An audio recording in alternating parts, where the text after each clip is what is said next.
Teman-teman wartawan memahami bahwa pelantikan ini kalau dari sisi waktu, timing, bertepatan dengan proses kita di Kementerian Keuangan sedang menyusun rancangan anggaran pendapatan dan belanja negara atau RAPBN tahun 2025. Kementerian Keuangan ini adalah institusi yang unik karena kami bertugas dan bertanggung jawab untuk menyusun anggaran pendapatan dan belanja negara RUU-nya yang akan diserahkan oleh Bapak Presiden saat ini, yaitu Presiden Jokowi, untuk dibahas dengan DPR. Namun ini adalah untuk APBN tahun 2025 yang akan menjalankan adalah pemerintah presiden terpilih dan wakil presiden terpilih. Oleh karena itu, di dalam mengemban tugas tanggung jawab tersebut, kami Kementerian Keuangan memang harus berkoordinasi, berkomunikasi, terus melakukan kolaborasi terutama dengan presiden terpilih dan timnya yang beliau tunjuk. Nah, dalam proses inilah kita terus melakukan. Sementara di dalam proses kami menyusun RAPBN, telah dimulai dengan pembahasan pokok-pokok kebijakan fiskal PPKF dan kebijakan ekonomi makro KEM. Jadi KEM PPKF. Itu telah dibahas dan sudah disimpulkan pembahasan dengan Komisi 11 dan Badan Anggaran.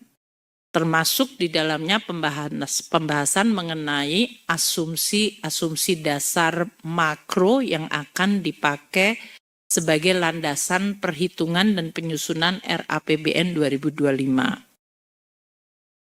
Kami terus berkoordinasi dalam proses siklus APBN-nya dalam hal ini, tentu saja membahas, mendiskusikan, dan kemudian mengambil kesimpulan dengan DPR, dan pada saat yang sama berkoordinasi dengan tim presiden terpilih di dalam rangka penyusunan RAPBN 2025 tersebut beserta nota keuangannya. Ini tujuannya adalah agar RAPBN 2025 mencerminkan dan sekaligus sinkron dengan prioritas kebijakan dari presiden terpilih dan wakil presiden terpilih.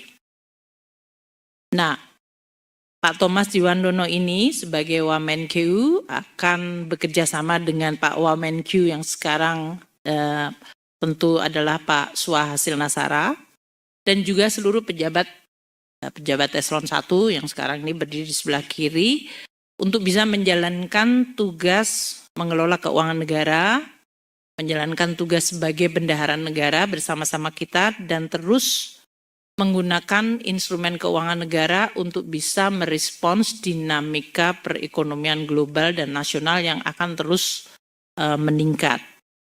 Sekaligus juga kita harus mampu untuk memitigasi risiko dari berbagai dinamika tersebut supaya kita tetap bisa menjaga stabilitas ekonomi, menjaga dan memperkuat momentum pertumbuhan ekonomi, dan sekaligus juga untuk menjaga instrumen fiskal atau APBN agar terus sehat berkelanjutan.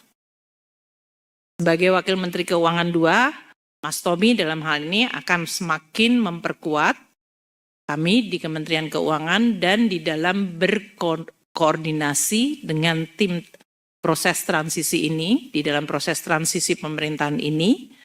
Dengan demikian kita harapkan proses transisi ini akan terus berjalan secara lancar, baik, dan menjaga keberlanjutan dari pengelolaan keuangan negara yang berdasarkan tata kelola yang baik, prudent, akuntabel, disiplin, dan kredibel. Nah, karena Mas Tommy ini sudah menjadi Ketua Tim Gugus Sinkronisasi terutama untuk bidang ekonomi dan keuangan, dan selama ini sebetulnya lebih dari 3 bulan ya Mas Tommy ya, kita terus sudah berkoordinasi secara cukup intensif. Kami Kementerian Keuangan semuanya tentu sekali lagi menyampaikan selamat dan selamat datang, dan sekaligus juga akan bersama-sama menjaga instrumen fiskal ini, keuangan negara, agar terus menjadi instrumen yang mampu menjawab tantangan zaman hari ini dan ke depan, dan terus menjadi instrumen yang bisa diandalkan di dalam mencapai tujuan kita bernegara. Mungkin demikian yang bisa saya sampaikan. Download Tribun X sekarang, menghadirkan lokal menjadi Indonesia.